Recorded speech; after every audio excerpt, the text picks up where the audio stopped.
Shalom Bapak Ibu, saudara-saudaraku kasih dalam Tuhan. Selamat berjumpa di persekutuan doa pada sore hari ini.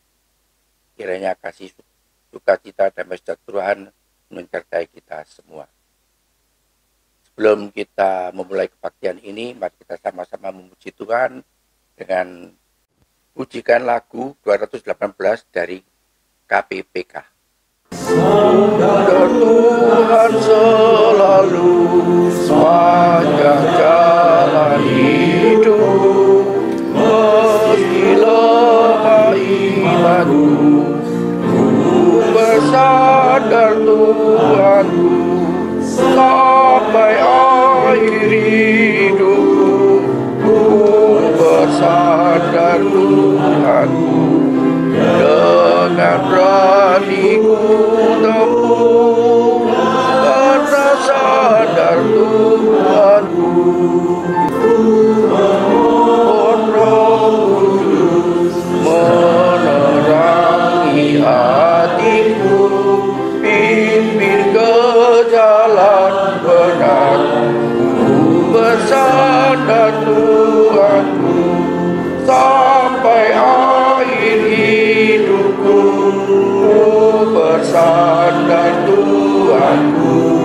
Dengan berani ku tempuh, karena sadar Tuhanku. Jalan aman puji Dia, jalan gelap Tuhan serta.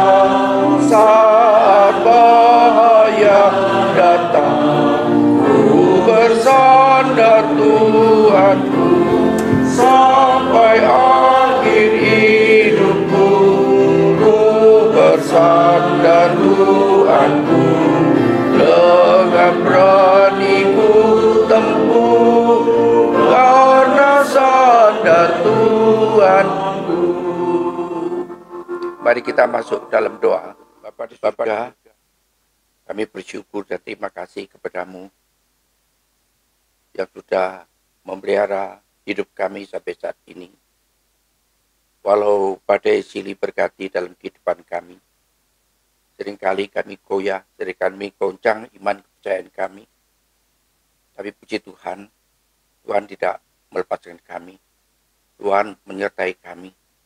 Roh Kudus menerangi kami, supaya kami selalu bersandar kepada Tuhan. Supaya kami boleh melewati sisa hidup yang Kau beri kepada kami dalam pimpinan Tuhan, dalam kebenaran Tuhan, dalam iman yang teguh, hidup dalam kebenaran Tuhan.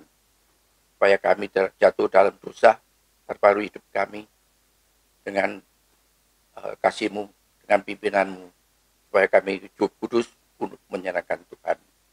Khusus sore hari ini, kami mau mendengarkan firman Tuhan. Sucikan, kuduskan setiap kami, khusus hamba-Mu. Sucikan, kuduskan, pakailah bibir, mulut, hatinya, melakukan tugas yang Kau percayakan.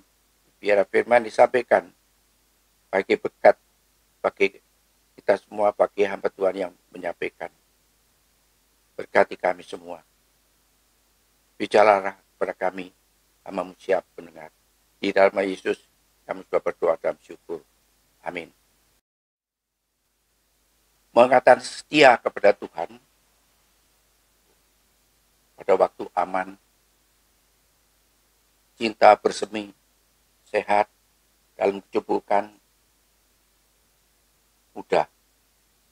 Tapi bila bahaya mengancam hidup kita, baik soal ekonomi, soal kesehatan, ibadah, tapi lagi-lagi saat ini virus COVID-19 sedang melanda negara kita, apa kita masih berpegang teguh iman kita kepada Tuhan Yesus yang sudah menyelamatkan kita dengan mengorbankan nyawanya di atas kayu salib. Kitab Daniel menceritakan 4 tokoh yang setia memegang teguh perintah Tuhan, yaitu Taurat Tuhan. Mereka adalah Daniel, Sadrak, Mesak, dan Abednego. Mari kita sama-sama membaca kitab Daniel 1 ayat yang pertama sampai yang 10. Demikian bunyinya. Pada Pada tahun yang ketiga pemerintahan Yoyakim, Raja Yehuda, datanglah Nebukadnezar, Raja Babel ke Yerusalem, lalu mengepung kota itu. Tuhan menyerahkan Yoyakim, Raja Yehuda, dan sebagian dari perkakas-perkakas di rumah Allah ke dalam tangannya. Semua itu dibawanya ke tanah Shinir, ke dalam rumah dewanya. Perkakas-perkakas itu dibawanya ke dalam perbendaharaan dewanya. Lalu raja bertitah kepada Aspenas, kepala istana, hanya untuk membawa beberapa orang Israel yang berasal dari keturunan raja dan dari kaum bangsawan, yakni orang-orang muda yang tidak ada sesuatu celah, yang berperawan baik, yang memahami berbagai-bagai hikmat, berpengetahuan banyak, dan mempunyai pengertian tentang ilmu, yakni orang-orang yang cakap untuk kerja dalam istana raja, supaya mereka diajarkan tulisan dan bahasa orang Kasdim. Dan raja menetapkan bagi mereka pelabur setiap hari dari santapan raja dan dari anggur yang biasa diminum. Mereka harus dididik selama 3 tahun, dan sesudah itu mereka harus bekerja pada raja. Di antara mereka itu ada juga beberapa orang Yehuda, yakni Daniel, Hanaya, Misael, dan Arsaya. Pemimpin pegawai istana itu memberi nama lain kepada mereka. Daniel dinamai Belsasar, Hanaya dinamai Sadrah, Misael dinamakan Misak, dan Arsaya dinamakan Abednego. Daniel berketetapan untuk tidak menajiskan diri dengan santapan raja dengan anggur yang biasa diminum raja. Dimintanya lah kepada pemimpin pegawai istana itu supaya ia tak usah menajiskan diri. Maka Allah mengaruniakan kepada Daniel kasih dan sayang dari pemimpin pegawai istana itu.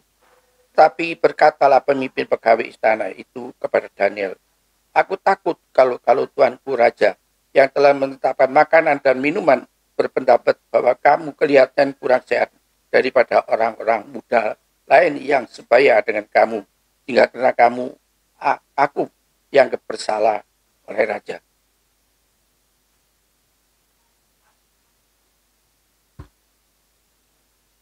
Mereka diperintahkan untuk diajarkan tulis bahasa dan budaya Babel. Mereka lalu dipekerjakan di istana atau kantor pemerintahan. Pada akhirnya mereka diharapkan mau mengikuti budaya dan agama Babel. Mereka berkesempatan untuk menjadi penjabat, berkuasa, dan kaya.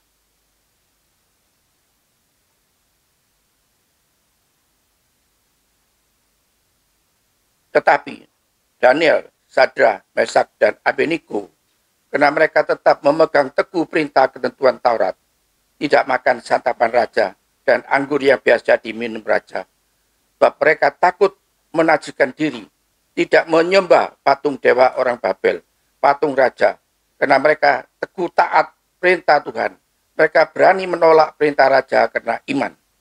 Di kemudian hari, banyak mengalami penderitaan, bahkan terancam jiwa mereka masing-masing. Sadrah, Mesak, dan Abednego dimasukkan perapian yang dipanas 7 kali lipat karena menolak patung emas dewa Babel.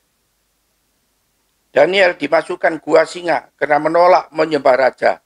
Apa kata mereka waktu menghadapi hal tersebut? Mari kita sama-sama membaca kitab Daniel 3 pasal 4, ayat 14 sampai 18.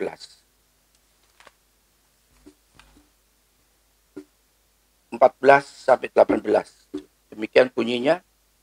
Berkatalah Nebukadnezar kepada mereka, "Apakah benar, hai Sadrah, Mesak, dan Abednego, bahwa kamu tidak memuja dewaku dan tidak menyembah patung emas yang kudirikan?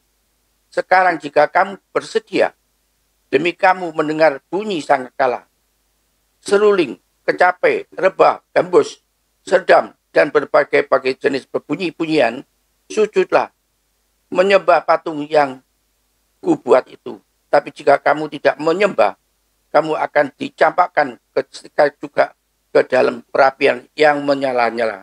Dan dewa manakah yang dapat melepaskan kamu dari dalam tanganku?" Lalu Sadrak, Mesak, dan Abednego menjawab Raja Nebukadnezar, tidak ada gunanya kami memberi jawab pada Tuanku dalam hal ini. Jika Allah kami yang kami puja sanggup melepaskan kami, maka ia akan melepaskan kami. Dan perapian yang menyala-nyala itu dan dari dalam tangan Raja, ya Raja. Tetapi seandainya tidak, hendaklah Tuanku mengetahui, ya Raja, bahwa kami tidak akan memuja dewa Tuanku dan tidak akan menyembah patung emas yang Tuanku dirikan itu. Mereka berani menghadapi, bahkan nyawa mereka akan hilang. Dan akhirnya mereka dimasukkan perapian, tetapi Tuhan menyertai mereka, sehingga mereka terlepas dari kematian. Demikian Daniel menghadapi larangan dalam 30 hari tidak boleh menyembah dewa atau manusia kecuali kepada raja. Kalau tidak patuh perintah raja, akan dimasukkan ke gua singa. Bagaimana sikap Daniel? Mari kita sama-sama baca Daniel 6 ayat yang ke-11-12. Demi didengar Daniel bahwa surat perintah itu telah dibuat, pergilah ia ke rumah, dalam kamar atasnya dan tingkap-tingkap yang terbuka ke arah Yerusalem. 3 kali sehari ia berlutut berdoa, serta memuji Allahnya, seperti yang biasa dilakukannya. Lalu orang itu bergegas-gegas masuk dan mendapati Daniel sedang berdoa dan bermohon kepada Allahnya. Akibat menolak perintah raja, maka Daniel dimasukkan ke lubang singa. Kita lihat ayat yang 17-25. Demikian bunyinya. Sesudah itu raja memberi perintah, lalu diambillah Daniel dan dilemparkan ke dalam gua singa. Berbicara raja kepada Daniel, Allahmu yang kau sembah dengan tekun, dialah kiranya yang melekat akan melepaskan engkau. Maka dibawalah sebuah batu dan diletakkan pada mulut gua itu. Lalu raja mencap itu dengan cincin meterainya dan dengan cincin meterai para pembesarnya, supaya dalam hal ini Daniel tidak dibuat perubahan apa-apa. Lalu pergilah raja ke istananya dan berpuasalah ia semalam-malam itu. Ia tidak menyuruh datang menghibur penghibur dan ia tidak dapat tidur. Pagi-pagi sekali ketika fajar menyingsing, bangunlah raja dan pergi dengan berburu-buru ke gua singa. Dan ketika ia sampai dengan gua itu, berseluruh ia kepada Daniel dengan suara yang sayu. Berkatalah ia kepada Daniel, Daniel, hamba Allah yang hidup, Allahmu yang kau sembah dengan tekun, telah sanggupkah ia melepaskan kamu dari singa-singa itu? Lalu kata Daniel kepada raja, ya raja, kekallah hidupmu. Allahku telah mengutus malaikatnya untuk mengatupkan mulut singa-singa itu, sehingga mereka tidak mengapa-apakan aku, karena ternyata aku tak bersalah di hadapannya, tetapi juga terhadap Tuanku. Ya raja, aku tidak melakukan kejahatan. Lalu sangat sukacitalah raja dan ia memberi perintah supaya Daniel ditarik dari dalam gua itu. Maka ditariklah Daniel dan dari dalam gua itu, dan tidak terdapat luka apa-apa padanya, karena ia percaya kepada Allah. Raja memberi perintah, lalu diambilnya orang-orang yang telah menuduh Daniel, dan mereka dilempar ke dalam gua, baik mereka maupun anak-anak dan istri-istri mereka. Belum lagi mereka sampai ke dasar gua itu, singa-singa itu telah menerkam mereka, bahkan meremukkan tulang-tulang mereka. Mereka bisa lolos dari kematian karena setia, mentaati firman Tuhan, beriman kepada Tuhan yang mereka sembah. Tapi banyak juga yang mati karena setia memegang teguh iman kepada Tuhan. Baik sebagai nabi, imam, jemaat biasa, karena mereka tahu siapa yang mereka percaya. Mereka setia dan taat dan patuh perintah firman Tuhan, memegang teguh iman dengan tidak menyembah ilah-ilah lain. Oleh sebab itu mereka berani menghadapi semua perkara.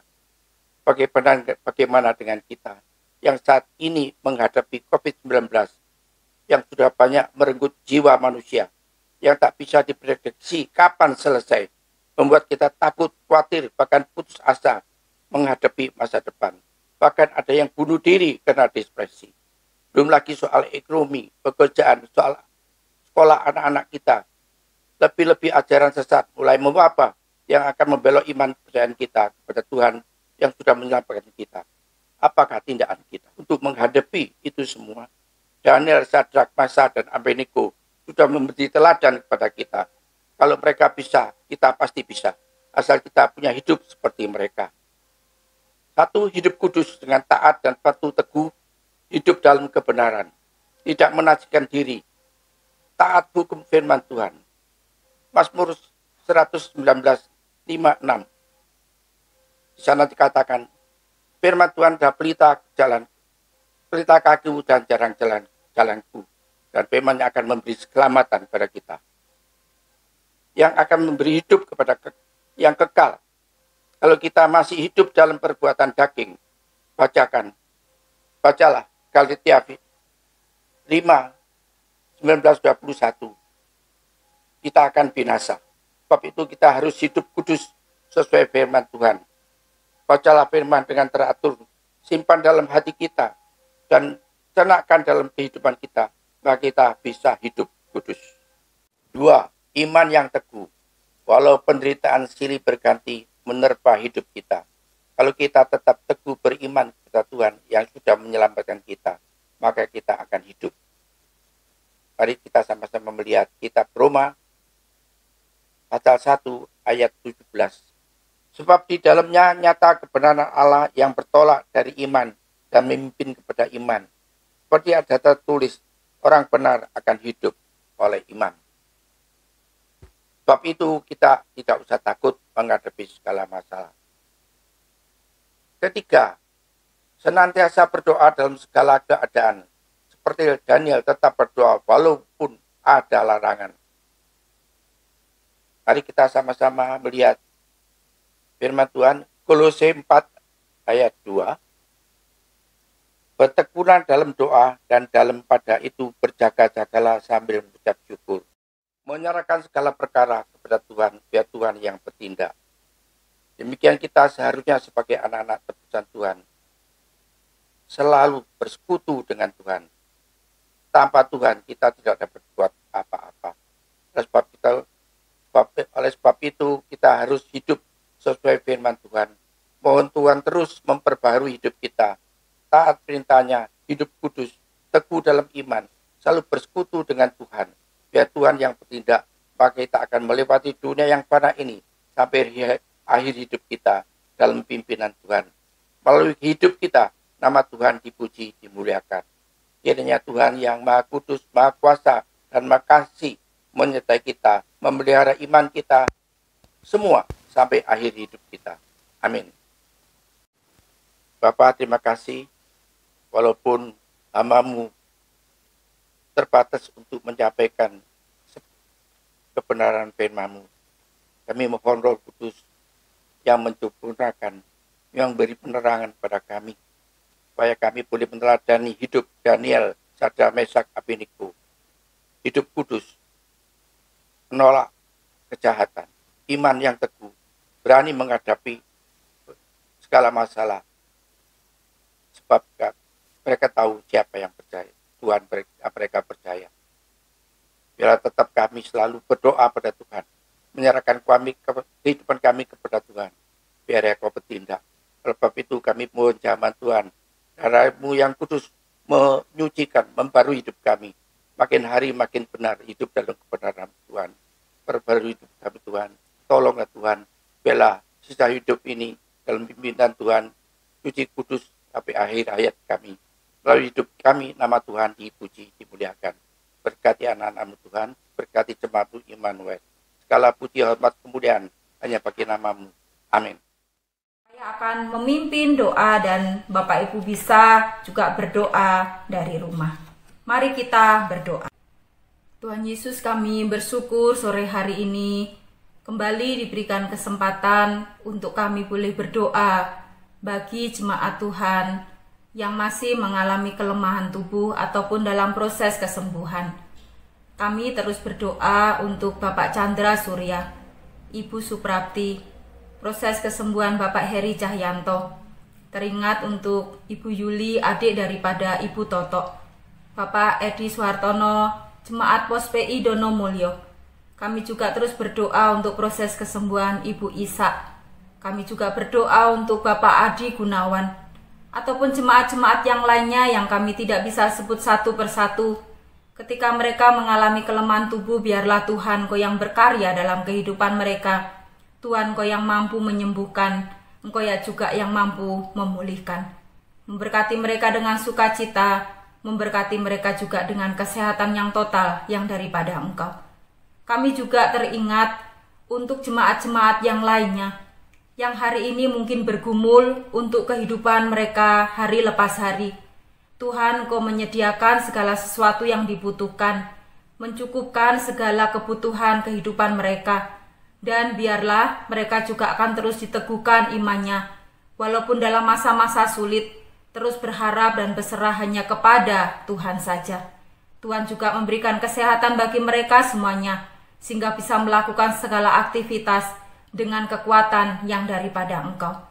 Kami juga berdoa untuk hamba-hamba Tuhan dan majelis yang melayani, baik yang di Lawang maupun yang ada di Pos PI Donomulyo. Kiranya Tuhan Kau yang terus memberikan kesatuan hati bagi kami semuanya. Kami boleh melayani Tuhan dengan segala kerendahan hati, dan kami juga boleh melayani Engkau dengan tulus dan dengan sukacita. Segala sesuatu yang boleh direncanakan untuk jemaat Tuhan dan untuk gereja-Mu, biarlah semuanya hanya untuk hormat dan kemuliaan bagi nama Tuhan saja. Kiranya kami semuanya hamba Tuhan majelis akan terus dipimpin oleh Tuhan, diberikan hikmat di dalam kami merencanakan akan kegiatan-kegiatan kami ke depannya. Terima kasih Tuhan, memberkati hamba-hamba-Mu semuanya, para majelis dan hamba Tuhan, dalam kehidupan keluarga mereka masing-masing, dalam pekerjaan, dalam pergumulan. Kami percaya bahwa Tuhan Kau hadir dalam kehidupan mereka. Kami juga teringat untuk Pos PI Donomulyo. Kiranya Tuhan Kau yang memimpin jemaat Tuhan yang ada di Donomulyo. Kehadiran mereka menjadi berkat bagi lingkungan Donomulyo dan sekitarnya. Kerinduan mereka untuk mereka bisa mempunyai tempat ibadah yang permanen. Kiranya Tuhan, tepat pada waktunya Engkau yang akan memberikan. Kami percaya Engkau tahu yang terbaik buat anak-anak-Mu yang ada di sana. Biarlah mereka hari ini juga akan terus dikuatkan iman mereka untuk tetap setia kepada Tuhan. Terima kasih Tuhan. Kami teringat untuk bangsa dan negara kami. Di tengah-tengah situasi sulit yang dihadapi oleh negeri kami tetap memohon kepada Engkau, memberikan hikmat bagi para pemimpin negara kami. Biarlah mereka boleh menjalankan segala tugas dan tanggung jawabnya dengan takut akan Tuhan. Biarlah segala keputusan-keputusan yang diambil semuanya untuk kebaikan bagi masyarakat negeri ini. Kami berdoa supaya virus yang sedang dihadapi oleh banyak orang ini segera berlalu karena pertolongan Tuhan. Memberkati para medis yang sampai hari ini terus berjuang. Kiranya Tuhan Kau yang menolong mereka, menjaga dan melindungi mereka. Berdoa untuk para pasien, kiranya juga akan terus dikuatkan dan disembuhkan oleh Tuhan. Berdoa untuk semua masyarakat yang ada di negeri ini. Biarlah kami semuanya boleh belajar untuk hidup disiplin dan tertib, mematuhi setiap himbauan daripada pemerintah. Kami boleh bersama-sama saling mengasihi dengan kami boleh menjaga jarak satu dengan yang lain. Biarlah apa yang boleh diperintahkan ini menjadi satu komitmen bersama untuk kami bisa lakukan sebagai bentuk cinta kami juga kepada negeri ini.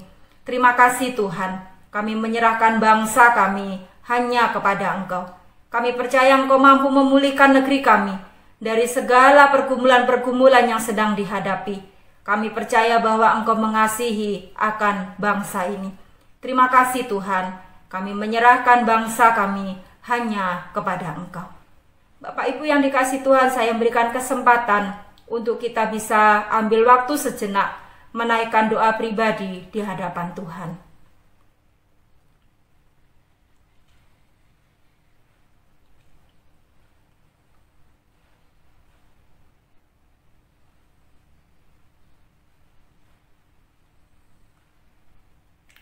Bapa yang baik, Bapa yang penuh kasih, inilah seruan doa kami pada sore hari ini. Kami percaya Engkau mendengar dan tepat pada waktunya, kami percaya Engkau akan menjawabnya. Ajar kami untuk selalu bersabar di dalam menantikan jawaban dari doa-doa yang kami naikkan kepada Engkau. Dan biarlah apapun jawaban yang akan kami terima, itu adalah yang terbaik yang Tuhan beri bagi kami. Terima kasih Tuhan, kami percaya bahwa Tuhan tahu yang terbaik bagi setiap kami, jemaat-Mu dimanapun kami berada. Di dalam nama Yesus kami mengucap syukur dan berdoa. Amin. Mari bersama-sama kita mengakhiri persekutuan doa kita sore hari ini. Mari kita mengarahkan hati kita dan terimalah berkat Tuhan.